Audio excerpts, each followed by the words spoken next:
معیار نشان‌دهنده برای صبح‌ها در سال آینده 4 سومونی یا 6.88% زیاد می شود.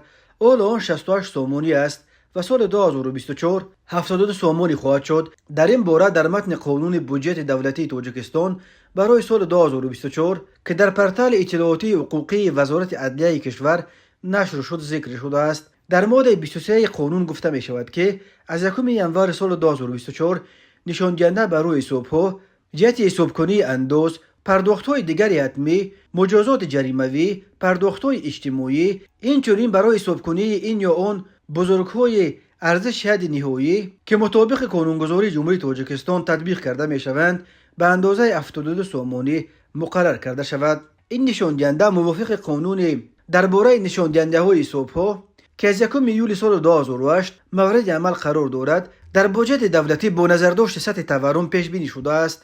با افزایش نشان‌دهنده برای صبح‌ها حجم اندازها، باج‌ها، جریمه‌ها، پرداخت‌های حتمی، کمک پولی‌های اجتماعی و علاوه پولی‌ها متناسباً تغییر می‌یابند. از جمله حجم پرداخت خدمت حربی پولکی نیز تغییر خواهد یافت. حکومت کشور با وارد کردن تغییرات به قرار حکومت جمهوری تاجیکستان از 30 ایول سال 2021 تحت رقم 299 درباره ترتیب ادای خدمت حربی در هیئت ذخیره‌های دولتی سفربری حجم مبلغ برای ادای خدمت حربی در هیئت ذخیره دعوت سفربرکنی را از 420 نشان‌دهنده برای صبح‌ها به 750 نشان‌دهنده برای صبح‌ها عوض کرده است. طبق نشان‌دهنده نو برای صبح‌ها آنهایی که میخواهند خدمت حربی پولکی انجام دهند به جای 51,000 از 1 ژانویه سال آینده 54,000 سومانی را پرداخت میکنند. همین طریق مبلغ سیاه کردن شیشه های ماشینا نیز بالا می رود. صاحبان ماشین های استحصالشان تا 31 دکبر سال 2004 باید از 1 ژانویه سال آینده 4,680 سومانی پرداخت کنند.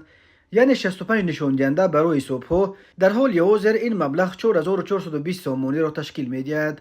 صاحبان ماشین‌های ساخت سال 2005 و بعد آن از سال آینده 6,048 سومانی پرداخت می‌کنند. یعنی 84 نشان‌دهنده برای صبح‌ها.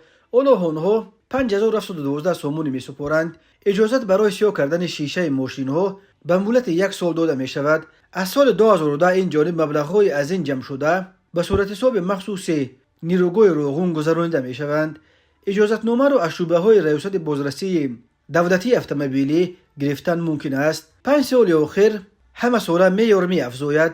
از سال 2000 تا سال 2010 در تاجیکستان سیاه کردن آینه ماشینا ممنوع بود. مقامات آن را با وضع اجتماعی سیاسی کشور و مبارزه با افزایش جنایتکاری مربوط می‌دانستند.